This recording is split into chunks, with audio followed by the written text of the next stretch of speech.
אבל איזה תיקים הייתם רואים בהתחלה בבתי המשפט? בהתחלה זה היו הפגנות יותר. הפגנות המוניות, קריאות גנאי, הסתה, אלימות, ניסיון לתקוף מוסדות ממשלה. אלה היו הדברים הראשונים. רק לאחר מכן התחילו דברים יותר רציניים. אני רוצה לדבר עכשיו על אותו תיק תקדימי שסיפרתי לי עליו בפגישה. זה תיק מספר 4 ב-1969, התובע הצבאי, כלומר אתה, נגד עומר מחמוד קאסם ו8 נאשמים נוספים. בד בבד עם פעולות כוחות צה"ל, נערך בבית הדין הצבאי ברמאללה משפטה של חוליה גדולה מאנשי אלפת שנלכדו, ועימם תוכניות וחומרי חבלה אשר נועדו לפיצוץ נמל התעופה לוד לפני כשנה.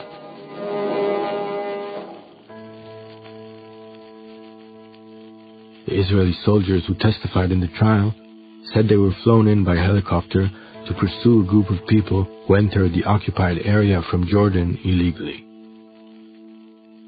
The infiltrators were armed and a firefight broke out. 8 of the infiltrators surrendered and were captured. As the trial began, the group's commander spoke to the court. I was born in Jerusalem, he said, and left the country after the war. I'm certain that this land is my land.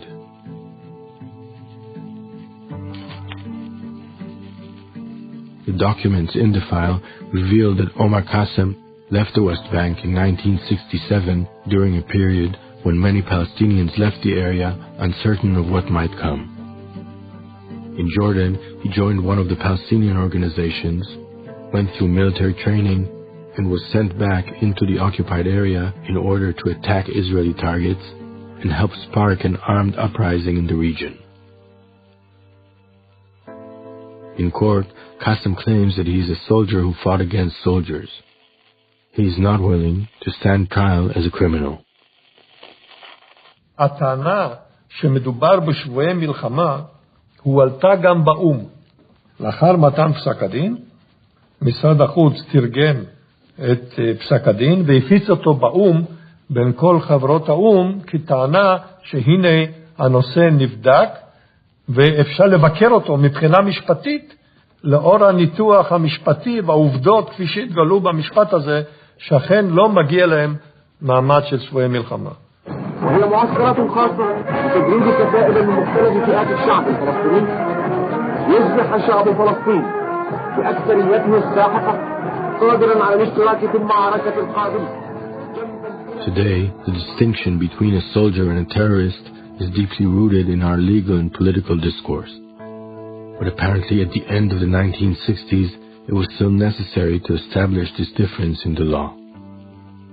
The Qassem judgment is one of the first legal texts that contends with the legitimacy of the Palestinian struggle against the State of Israel.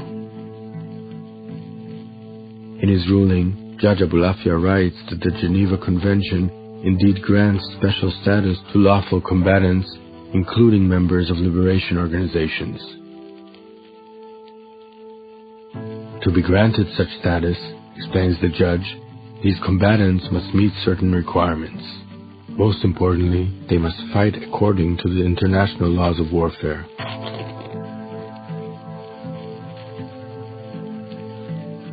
The Popular Front for the Liberation of Palestine, writes the judge, is not an organization that upholds laws of warfare. Their attacks on innocent civilians in the Jerusalem market or in the bus station in Tel Aviv are clear proof of this. Members of such an organization have no right to claim the status of lawful combatants. International law was not written in order to protect terrorists and criminals. בסופו של דבר, על כל הנאשמים בתיק הזה נגזר מאסר עולם על עבירות שקשורות בחדירת הגבול, בנשיאת נשק ובזה שהם שייכים לארגון לא חוקי. אבל אני רוצה לשאול בכל זאת לגבי המעמד שלהם, מה מבדיל אותם מאיתנו? זאת אומרת, מחיילים שלנו. הם לא מכבדים את חוקי המלחמה ומנהגיה. הם עצמם?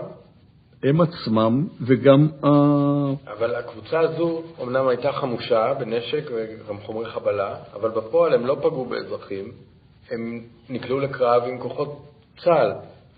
אז השאלה מבחינת המקרה הספציפי, במה הם לא עומדים בתנאים של האמנה? הם משתייכים לארגון טרור. ארגון הטרור הזה לא מכבד את חוקי המלחמה, הוא פוגע במטרות אזרחיות. מי שמפר את ההבחנת היסוד הזו בין לוחמים לבין שאינם לוחמים, מפר באופן מיידי את דיני המלחמה. ברור. אז לגבי השאלה של מי היו הנאשמים בסופו של דבר, אני רוצה לדבר איתך על עוד תיק. זה גם תיק שקשור בהסתננות, אלא שהפעם הנאשמת היא תושבת האזור, אמא ל5, והיא עומדת לדין על זה שהיא נתנה אוכל, פיתות וסרדינים, לפי כתב האישום, לקבוצה של מסתננים שהתחבאו במערות שליד הכפר שלה, בית פג'ר. זה תיק מספר 2046 משנת 1976. התובע הצבאי נגד עריפה אברהים.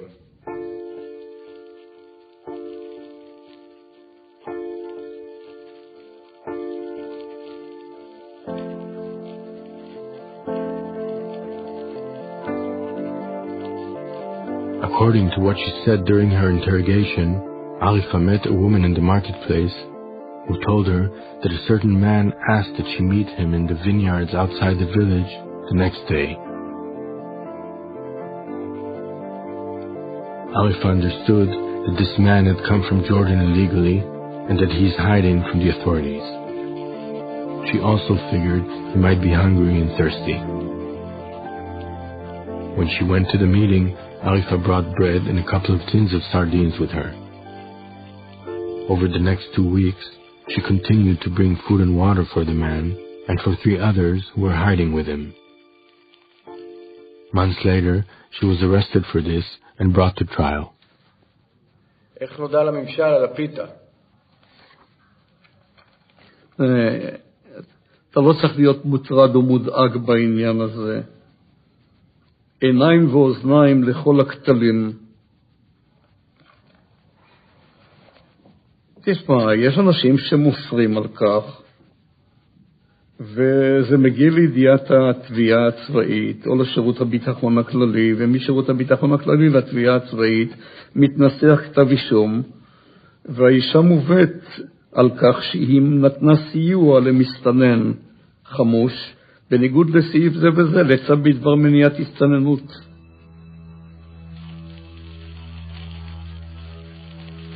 Arifa Ibrahim's attorney claims her client shouldn't be punished at all for feeding a person who asked for help, even if the man is wanted by the authorities. Giving food to a person in need, claims the attorney, is a universally accepted human value. Justice Jacob Orr does not accept the defense's arguments. In his ruling, he writes that these infiltrating terrorists are like poisonous snakes. The so-called human values mentioned by the defense attorney do not apply to them. The judge maintains that apparently punishing the infiltrators themselves is not sufficient. We have to make the residents understand that infiltrators must not be aided. The only way to achieve this result, says the judge, is to make the local population feel that aiding these people is dangerous. He therefore decides to sentence the defendant before him to 1.5 years in prison. בסופו של דבר, המטרה של גזר דין כזה היא הרתעה, מה שהיום קוראים צריבת תודעה. אבל אם אני מסתכל עליו גם בקנה המידה של המשפט שאני מכיר מישראל, אני טועה על המרכיב של הצדק בעשיית הדין פה, וזאת משום שבית משפט, גם בית משפט צבאי, הוא המוסד שבו השלטון עושה צדק עם הפרט. הוא עושה קודם כל סדר עם האדם שמתחת שליטתו ועם האוכלוסייה שמתחת שליטתו. לא תמיד הסדר והצדק הולכים שלובי זרוע.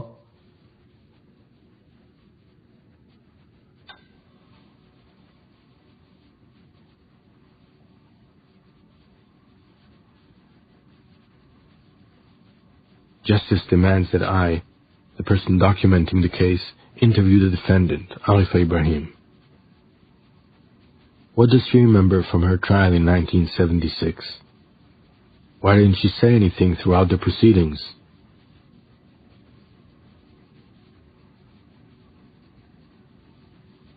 The minutes state you were a widow. Who did your children stay with? If you had realized there was a risk, why did you keep on bringing him food? Did your punishment actually deter others from having contact with members of the resistance?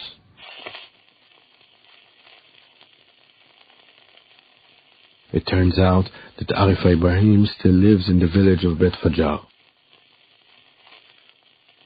Justice demands that I interview her rather than make do with quotes from her trial and images of unknown Palestinian women filmed at the same period. But I do not intend to interview her, because this film is not about the people who broke the law. It's about the people who were charged with upholding it. ותאמר לי מתי מתחילים? כן, אני אשאל אותך שאלות על בסיס מה ששוחחנו ועל בסיס מה שקראתי. אני מתנצל מראש, אולי אני אקטע אותך לפעמים כי משהו נשמע לי משפטי מדי, שאנשים לא יכולים להבין, או שאני רוצה לכוון את זה לכיוון קצת אחר, וזה לא נורא כי אחרי זה עורכים את זה.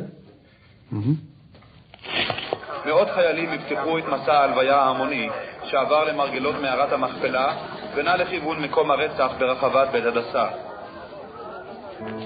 נועים בחודש מאי בשנה שעברה גרמו בכוונה למותם של 6 יהודים בסמוך לבית הדסה בחברון ולפציעתם של 16 אחרים. מנהיג החוליה עדנאן ג'אבר התאמן בסוריה וברוסיה. הוא חדר לאזור לבצע פיגוע נגד מתנחלים יהודים. אב בית הדין, סגן אלוף אלכס רמתי, ביקש לדעת אם הבינו הנאשמים את ההאשמות המיוחסות להם. הארבעה העדיפו להצהיר הצהרות פוליטיות.